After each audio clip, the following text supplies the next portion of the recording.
Você está ouvindo Customer Lovers, o podcast da Kentricus e especializado em centralidade no cliente. Um oferecimento High Platform.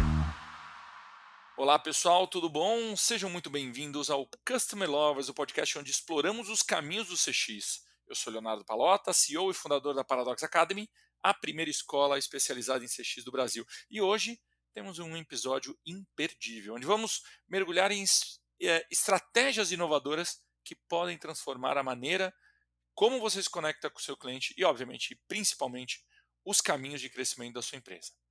Eu sou Zapata, fundador da Kentricus, consultoria especializada em centralidade no cliente. Estamos começando mais um episódio do podcast Customer Lovers. Hoje, gente, o nosso convidado é o Ale Gagliotti. Seja muito bem-vindo ao podcast Customer Lover, Ale. Para a gente começar, você poderia compartilhar um pouco com os nossos ouvintes sobre a sua experiência profissional? Claro. Primeiro, prazer estar aqui, Léo, com essa referência tanto do mercado quanto de pessoa, desmistificando, né? Esse é um termo que eu uso muito, cara, porque as pessoas acham que customer experience, customer success, vem depois da venda, né? E a minha trajetória, sempre eu segurei essa bandeira, assim, de, cara, a experiência do cliente é o tempo inteiro. Então, eu comecei lá, eu brinco que eu comecei antes da internet com agência. Então, a maior parte da minha carreira foi em agências. Eu tive agência sempre de uma perspectiva empreendedora. Então, eu criei agência, vendi agência, comprei agência, quebrei agência, especialmente nos mercados de tecnologia e também de healthcare. Depois, passei alguns anos como executivo em algumas das principais consultorias de MarTech do Brasil, América Latina e globais, como DP6, Mighty Hive, Media Monks, hoje Brasil Monks, né? E durante a pandemia eu voltei full time para o modelo empreendedor, onde a gente tem uma plataforma. Think Business é uma plataforma que combina tecnologia, conteúdo, educação e dados, né? Tudo hoje orquestrado pela IA, numa plataforma única de escala e aceleração de negócios B2B. E aí a gente vai ver aqui ao longo do papo que o quanto a CX é uma alavanca poderosa de crescimento de receitas. Perfeito, Ale. E eu vou dizer, quando a gente fala, acho que só reforçando o que você comentou, né? Quando a gente fala de CX, não tem jeito, né? A atração do cliente, então tá tudo muito conectado, o crescimento da empresa. Então, assim, são temas que muitas vezes não é explicitamente falado, mas ele tem muita conexão. Então, para a gente começar nesse tema, a gente sabe que muitas empresas investem a maior parte dos seus recursos na prospecção de novos clientes. Quais são os principais desafios que você observa nesse modelo? E como é que isso impacta um crescimento sustentável da empresa para frente? Boa, excelente pergunta. E é um daqueles fenômenos isso, cara, porque é quase sinônimo. Quando eu vou palestra, consultoria, mentoria, mesmo nas redes sociais, quando você fala em crescimento, é quase sinônimo de prospecção. Muitas pessoas, empresas, profissionais acreditam que o crescimento vai vir de novas vendas. E aí isso quase que equivale a pensar em novos clientes. E acaba gerando, cara, uma negligência que eu chamo de empresas Casanova. Sabe o personagem Casanova da literatura, o conquistador? É a empresa que é orientada para conquistar novos clientes e esquece de cuidar dos clientes que ela já conquistou. Então, a cada novo cliente, ela perde um ou mais, e aí não gera o crescimento que poderia, porque a grande, como você colocou muito bem, a grande alavanca é depois da primeira venda, né? Quando as empresas investem, insistem, e é dinheiro mal gasto em mídia, dinheiro usado para tentar vender para todo mundo. Acho que um dos pilares mais interessantes que a gente vai falar hoje, desculpa se eu estou atropelando aqui algum conteúdo mais do final, é que a grande parte do valor de lifetime value de um cliente, tanto no B2B quanto no B2C, é depois da primeira venda. Raramente você vai ter o máximo de valor do ciclo de vida de um cliente na primeira venda, especialmente se ela for a única. Então, quando você vê as empresas. Basta você ver times, Léo. Via de regra, times de venda são maiores do que times de CX ou de Customer Success. Isso já é um indicador de para onde as empresas estão olhando e colocando mais recursos. Ale, em sua experiência, quais são as 3 formas mais eficazes de impulsionar as vendas e como elas se interrelacionam para gerar crescimento exponencial? Zapata, se você considerar de uma perspectiva de resultados, a gente não está falando nem só das 3 formas mais eficazes, são praticamente as 3 únicas formas de impulsionar a venda, de crescer resultados de uma empresa. E aí eu faço parte do time ali da Flávio Augusto, por exemplo, né, que fala, cara, vendas é o oxigênio de uma empresa. Nenhuma outra atividade funciona ou sequer existe se não tiver vendas acontecendo. Né? Então, quais são as 3? Os 3 canais, as 3 formas, as 3 alternativas. Vender para mais clientes, que é a chamada prospecção ou aquisição, né, onde todo mundo coloca grande parte dos recursos. A segunda é vender mais vezes para os clientes que você já tem ou teve. Então, aí a gente está falando de recorrência, a gente está falando de modelos comerciais ou de manter o seu cliente satisfeito para ele seguir comprando. E, por fim, ticket, lifetime value, vender mais caro. E vender mais caro só se sustenta se eu estiver gerando mais valor para o cliente. Ou seja, eu gero novas possibilidades do cliente seguir se relacionando com a minha marca, recebendo uma experiência melhor, resultados melhores e me pagando mais por isso. Então, quando eu tenho a clareza dessas 3, podemos chamar de alavancas, eu tenho protagonismo, é uma expressão que a gente usa muito aqui, que é evite acidentes, faça de propósito. Antes de eu sair prospectando um cliente ou uma base ou um nicho de mercado, eu já projeto qual é a jornada ideal desse cliente se relacionando com a minha oferta, com a minha marca, com o meu produto, com o meu serviço. Ele tem potencial de ficar comigo 36, 48 meses? Qual é o potencial de receita que ele tem para gerar para a minha empresa nesse período? Como eu conduzo ele através dessa jornada? E não aquela coisa que a gente chama de beijar no carnaval, né? Vender uma vez é beijar no carnaval, qualquer um consegue. A gente só considera cliente quem comprar de você mais de uma vez. Pelo menos a segunda vez você pode chamar de cliente. Ale, a gente sabe que para a gente não só atrair o cliente certo, mas ao mesmo tempo conseguir fazer com que ele fique mais tempo com a gente, isso tem a ver com growth, com crescimento, etc. A gente precisa entender o perfil do nosso cliente ideal, o tal do ICP, né? A gente precisa entender o nosso ICP. Isso é muito importante, processo de evolução de crescimento. Como é que essa definição pode influenciar a experiência do cliente e, obviamente, consequentemente, o sucesso dos nossos negócios? Você usou uma palavra-chave aí, que é definição, né?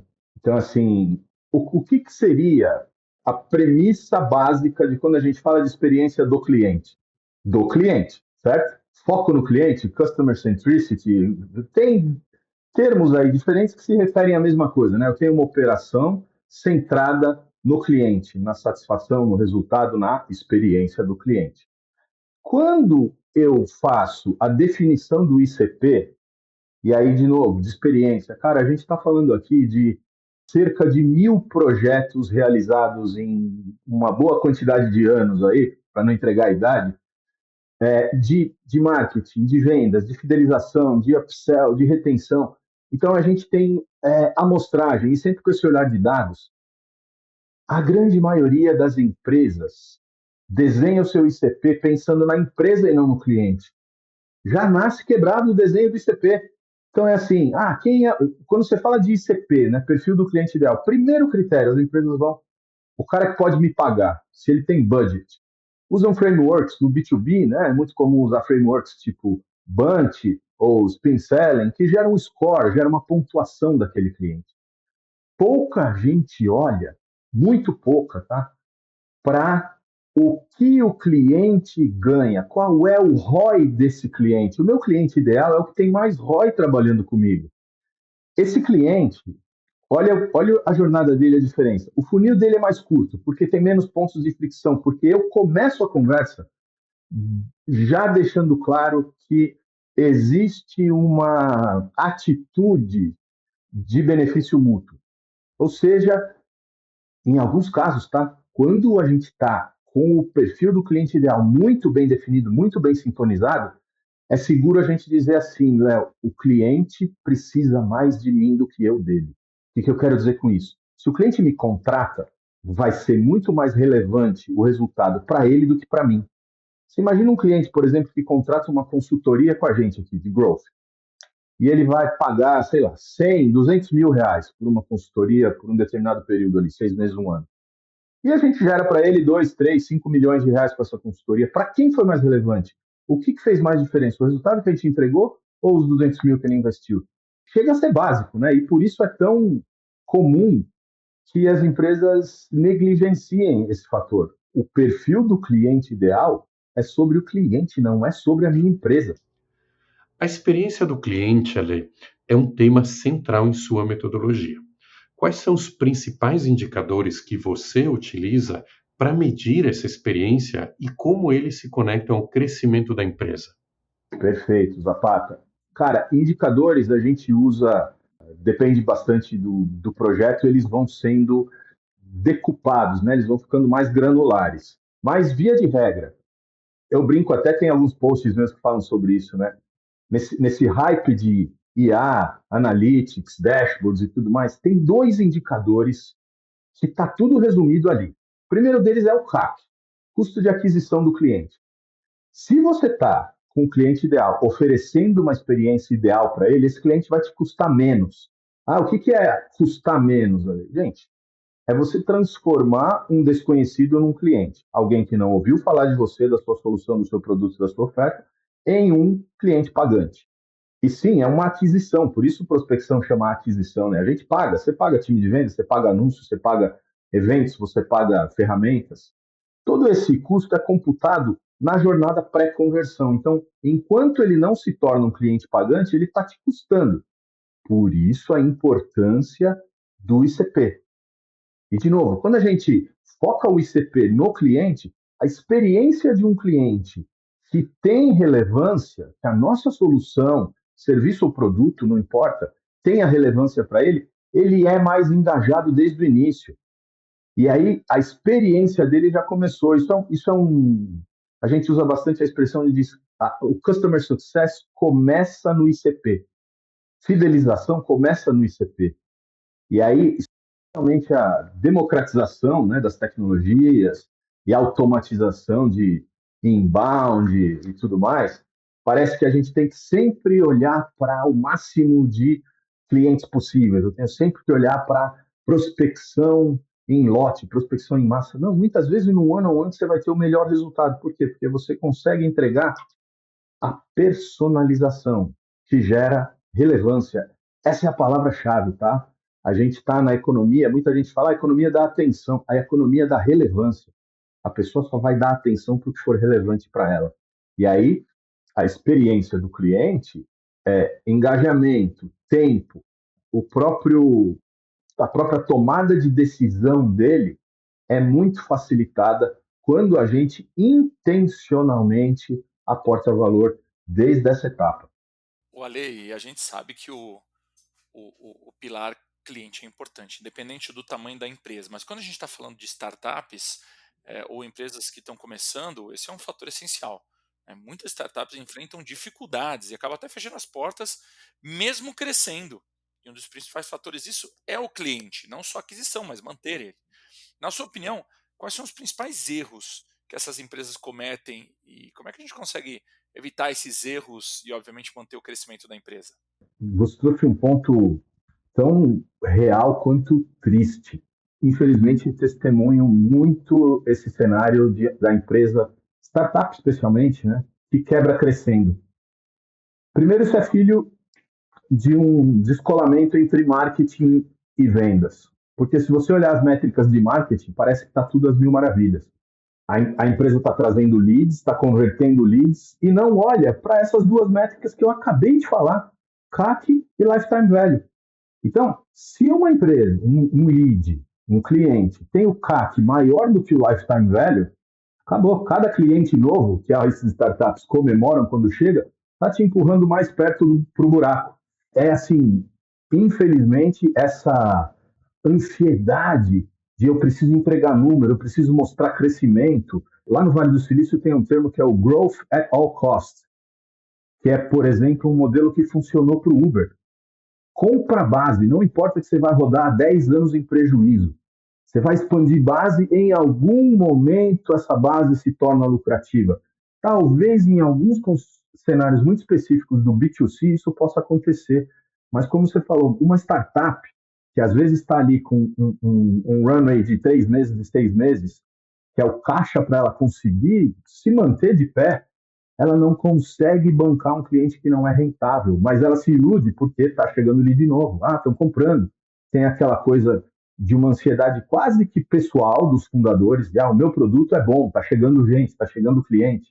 A gente pode chamar de uma miopia, que é o quê? Eu estou olhando para mim, para a minha empresa, para o meu produto. Startup tem muito isso, né? De achar que o produto dela é revolucionário e não cuida do que o produto está provocando no cenário do cliente.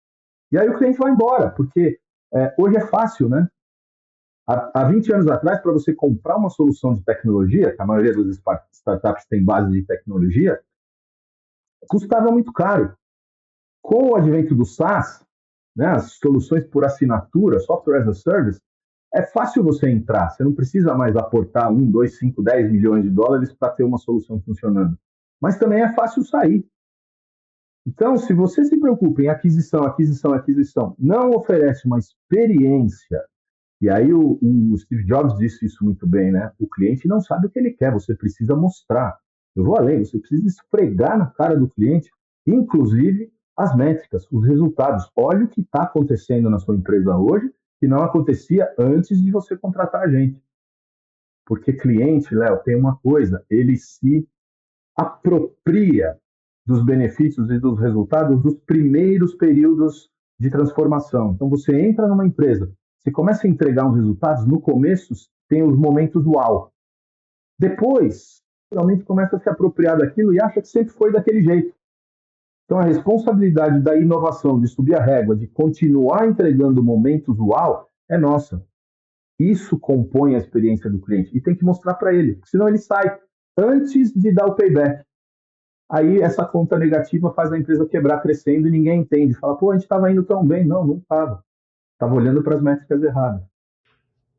Ale, devemos oferecer uma experiência positiva desde o primeiro contato com o cliente. Essa é uma máxima das empresas que têm o cliente como centro de sua estratégia. Em cima dessa máxima, quais práticas você recomenda para garantir que essa experiência seja memorável? Mais uma excelente pergunta, Zapata. A gente tem um critério, não é só nosso, obviamente, que é assim, a experiência do cliente é a diferença entre expectativa e entrega, expectativa e realidade. E aí, até pelo nosso posicionamento, nossa proposta, qual é o principal ingrediente para preencher esse espaço entre expectativa e realidade? Dados. Uma evidência clara de sucesso. Então, primeira coisa, vai parecer clichê, tá? Mas é assim, quem sabe qual é o melhor resultado possível? O cliente. De novo, foco no cliente. Então, a gente combina com o cliente o que são ou quais são as evidências de sucesso relevantes para aquele determinado projeto, para aquela determinada jornada, porque às vezes não é um projeto, né? Então, assim, por exemplo, eu estou negociando com o cliente, ainda não está nem fechado o projeto. Eu digo, se você tivesse na frente do gênio da lâmpada e soubesse que o seu pedido seria atendido, o que você pede? O que você quer que aconteça ou o que você quer que pare de acontecer? Aí o cliente vai dar, tipo, o sonho dele. Porra, se eu pudesse, eu queria isso aqui. Ótimo, vamos trabalhar para isso. Aí a gente desenha a jornada de onde estamos hoje, ponto A, até o ponto B. E aí, sabe uma barra quando você está instalando ou baixando alguma coisa, tem o famoso loading, carregando? A jornada de transformação, ela precisa acompanhar esses checkpoints. Então, eu vou combinar com o meu cliente, por exemplo, checkpoints semanais, mensais, o famoso QBR, né, que é a reunião trimestral de acompanhamento. E aí, como dizia o Steve Jobs, o cliente precisa ver. Então a gente tem que não só mostrar, tem que literalmente esfregar na cara do cliente. Olha só, esse é o progresso até agora. Lembra que nós combinamos lá no início do projeto que esse indicador seria o principal para evidência de sucesso relevante?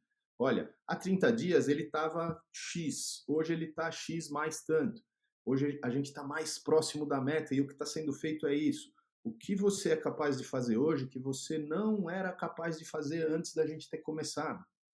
Então, essa clareza que ela é filha dos dados. Deixar muito claro, existe espaço para ajustes, existe espaço para, conforme o cliente dá um passo, inclusive com o nosso acompanhamento, né, você leva o cliente para um estágio que ele não chegaria sozinho, ele começa a ver possibilidades diferentes e até indicadores diferentes. Então, isso vai sempre sendo ajustado. Mas a receita basicamente é essa. Existe um gap, um espaço entre expectativa e realidade que precisa ser preenchido com informações relevantes. Idealmente, filhas de resultados concretos que a gente está entregando. Excelente, Ale. E até entrando nessa parte de resultado que você acabou de falar, né? Como é que você vê a relação entre a satisfação do cliente e o impacto nas receitas de uma empresa? Aliás, essa correlação que todo o mercado de CX quer saber, né? Como é que eu sei o sorriso do cliente que está do outro lado, quanto é que ele impacta nas minhas receitas? Existe, assim, alguma métrica específica que você considera essencial para essa análise? Não gostaria de ter uma resposta reducionista aqui de falar que essa métrica é o lifetime value, embora seja, né, a grosso modo, um indicador. Quando você fala em crescimento, a gente fala que growth é assunto de C-level, é assunto de board. Não é growth de tipo, eu tenho tantos novos clientes ou cresci tanto a receita. Quando eu olho com essa visão de jornada, a métrica é o quê? Eu pensei antes. Lembra quando a gente falou ali que o ICP, o CX, o Customer Success, o crescimento começa no ICP? Então, quando eu aporto um cliente dentro do meu ecossistema, dentro da minha empresa, plataforma, consultoria, serviço, produto, e-commerce, eu já tenho mapeada a jornada ideal dele. Qual é o lifetime value ideal que esse cliente vai deixar? Esse cliente tem o perfil, ele tem indicadores que sugerem que ele vai ficar comigo entre 36 e 60 meses. A expectativa de receita, do crescimento da receita, ele vai comprar o produto 1, depois o produto 2, depois o produto 3, com alguma interferência nossa, que eu falo de evite acidentes, faça de propósito, nos gaps a gente aumenta intencionalmente o lifetime value. Então, por exemplo, o cliente teve uma experiência positiva.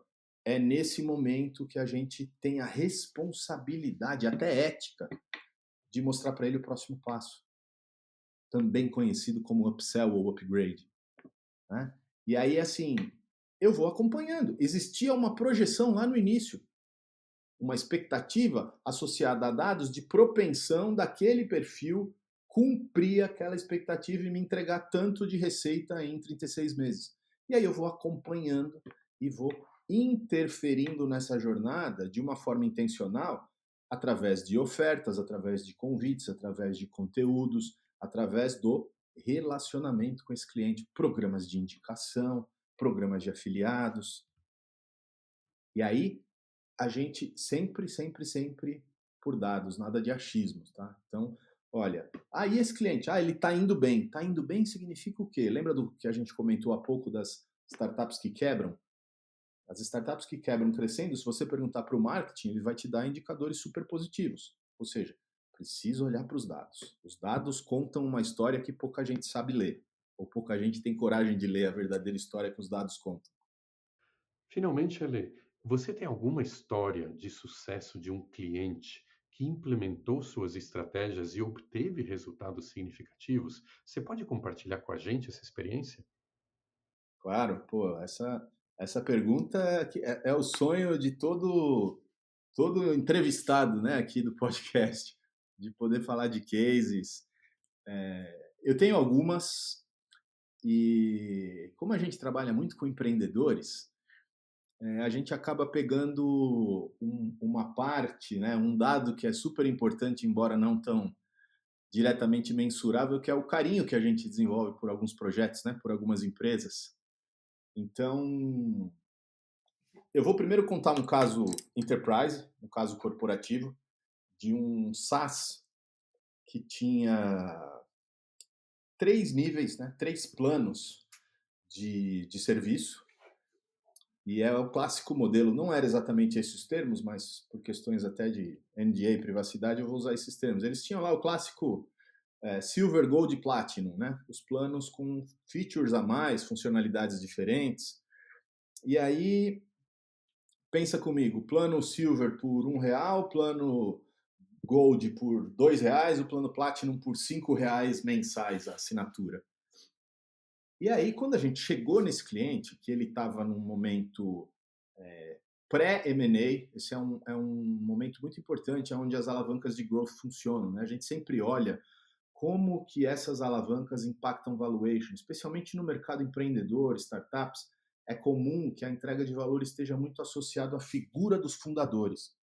E essa é a primeira armadilha que uma startup cai, né? Se uma empresa depende da atuação ou da entrega direta dos sócios, ela é uma empresa que ela tem um gargalo de crescimento muito grave, né? Ela não pode ser vendida, ela não pode receber aporte.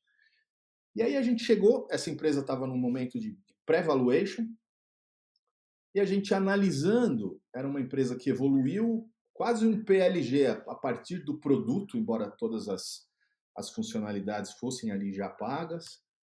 93% da base de clientes estava no primeiro plano, no plano Silver, o mais barato, que gerava menos valor para o cliente. Esse é o ponto, não é porque era o mais barato. Isso a gente identificou de cara que era o quê? Resultado de um time, um processo e uma estrutura de vendas imatura. Eram pessoas que estavam ali e foram sendo aproveitadas para a área comercial porque conheciam o produto. E aí a gente estruturou, revisou a jornada, redesenhou a jornada, e em 60 dias, de 93% foi para 68% a base de clientes que estava no plano mais barato. Ou seja, a gente fez um upsell sem usar R$1 de anúncios ou investir em promoções, em eventos, desconto, nada disso. Simplesmente analisando os dados da base. Essa migração de 93% para 68%, ou seja, a gente está falando de 25% de clientes que estavam na base barata e foram para o plano premium, gerou um MRR de R$ 199.286. Ou seja, R$2,5 milhões aproximadamente de receita extra em um ano, simplesmente olhando para os dados e tornando a oferta mais relevante para o perfil de cliente que estava pronto para comprar. Lembra quando eu falei que a nossa responsabilidade mostrar para o cliente o próximo passo? Os clientes que estavam prontos para assinar o plano premium não sabiam que tinha o plano premium. Alguns falaram, pô, se eu soubesse eu tinha fechado antes, é muito melhor para mim esse modelo. Reduz o meu custo mais ainda. E a empresa estava travada num modelo imaturo, num modelo amador de eu não vou incomodar o cliente, eu vou vender o mais barato. Não, isso fere a premissa de experiência do cliente, uma das principais, que é a geração de valor. Eu estou entregando para o meu cliente o máximo de valor que eu poderia através do meu portfólio. Né? E aí, para fechar essa pergunta, eu disse que eu tinha um carinho especial, né? Eu idealizei e entreguei durante 2 anos um programa de growth para micro e pequenos empresários através de uma iniciativa conjunta do Senac e do Sebrae. E era focado em micro e pequenas empresas do estado da Bahia. E aí, sabe quando você traz orientações muito básicas, assim, muito iniciais, e eu tive feedbacks, por exemplo, teve uma empresa que falou, Ale, eu dobrei a minha receita. Gente, tudo bem, ele dobrou de, sei lá, R$7.000 por mês para 15. Mas isso muda a vida daquela pessoa. Sabe fazendo o quê? Mandando de forma proativa as informações sobre as ofertas deles para os clientes. Antes ele ficava numa postura passiva, porque eu não quero incomodar. Percebe que é a mesma premissa, um SaaS corporativo que vende para grandes empresas multinacionais, e uma empresa de distribuição de produtos orgânicos do interior da Bahia. O mesmo conceito. Quando você gera mais valor para o seu cliente e tem um sistema estruturado para isso, você captura uma parte desse valor para o seu negócio.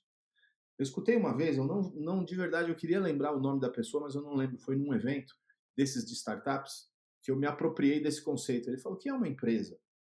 Uma empresa é um sistema que identifica, gera, distribui e captura valor.